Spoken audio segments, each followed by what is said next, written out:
you so much for popping on in this video. Today we're going to be diving into a slightly more advanced routine than what I've been posting. It's a really great way to integrate some more core exercises into your daily routine, whether that's integrated in the gym, whether that's right when you get up. Either way though, this is still a beginning exercise routine, but it is slightly more advanced, like I said, than some of my other videos. So if you have no Pilates experience, please watch some of those. You can get some activation, some foundational movement principles down before you jump into this. And as always, this is not meant to replace seeing somebody for your health, but it's something that I would recommend as a general for most people. So if you have any questions, please reach out to me directly before you get into this video. So we're gonna go through Series 5 is a traditional Pilates routine from Joseph Pilates, but I have a couple little tweaks. So first off, I'd recommend some kind of abdominal exercise to get warm. So again, watch my other videos, but we're gonna draw that belly in, transverse abdominal activation, shoulder blades pull down. We're just gonna bow on up, and we're gonna do a little marching routine just to kind of get everything situated and started again. Lengthening the back of the neck, belly lifting in as we go. All right, we're gonna do one more on each side, and then come down for a second. Now we're gonna go into our 100. Feel free to do legs up, legs straight, legs diagonal. Either way, try not to let your back lift. Try to keep the low abdominals pulling in to press the low back into the ground. Pick your poison of your legs, and we're pumping in 2, 3, 4, 5, and exhale, 2, 3, 4, 5. In 2, 3, 4, 5, and exhale, 2, 3, 4, 5. Good. You're gonna keep going with that on your daily routine. The next thing we're gonna do is single leg stretch. So coming all the way up, shoulder blades pulling down. You're gonna lengthen one leg out, bring the other knee in, and switch. And in, and switch.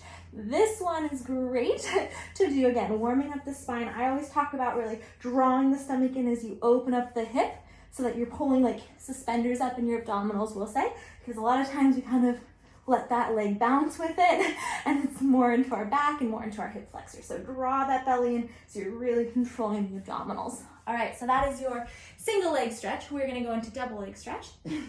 Excuse me. So now with this, again, it's all about that core carving out. So you're gonna come all the way up. You're gonna inhale, lengthen.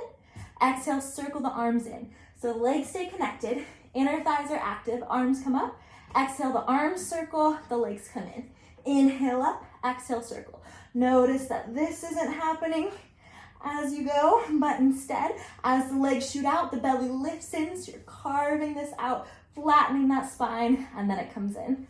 All right, almost there. Next thing we're gonna do is single leg lower. It's a great thing to relax the head on the ground, kind of check back in with your chest. Then you're gonna straighten both legs up to the sky. You can do it a little bent if you need to, but try to keep them straight as you can and the back pulling in so that it's totally pressed down. You're gonna lower one leg with control, as low as you can without that back disengaging, wherever that is for you, opening up the front of the hip, and try not to let the other leg move at all. And then to pull it back in, you're gonna draw that belly in to bring that knee and the leg back up to the center. Lowering the other side, belly lifting in. Again, this leg doesn't move at all.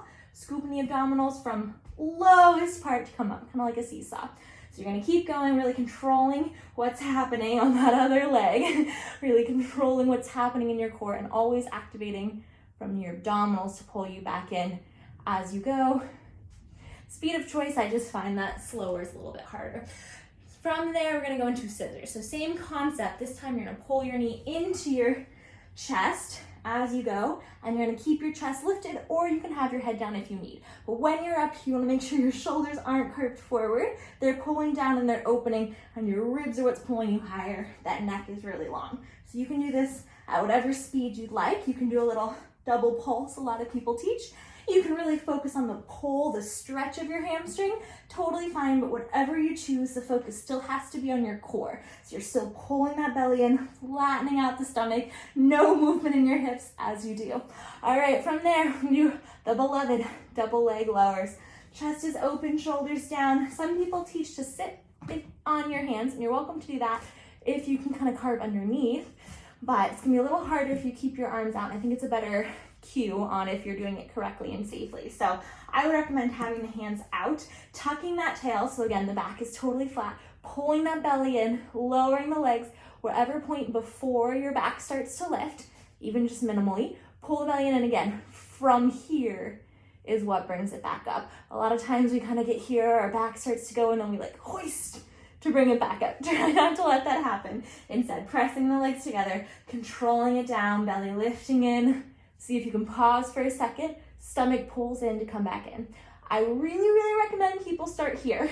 This done correctly at that level is so hard.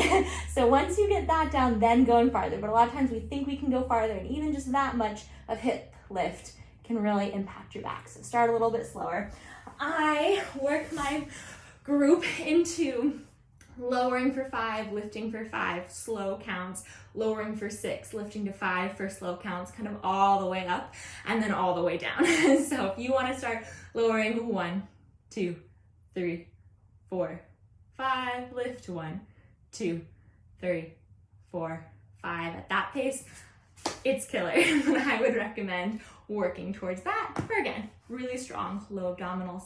All right, last couple things we're gonna do is the crisscross or bicycle in Pilates technique. So with this, conditioning would have you just power through, and that's one way to do a similar exercise. What I find is really effective is keeping your hips, your core glued to the ground so it's really stable. So I would start with your feet down or up, lift and twist, lift and twist, because to keep your hips still and then to really target just that oblique element within your core is so much harder than this as you go, where you can kind of like rock into it, your hips are lifting, it's a lot of stuff happening. So I would start in this with this little twist. If you want from there, you can do a leg and a leg and a leg, but very slow, and a leg, and then when you're ready, you can do all the way. But again, try not to let your hips move. Last thing, let's finish with 100. So coming back to that beginning again, feet down, feet up, feet straight,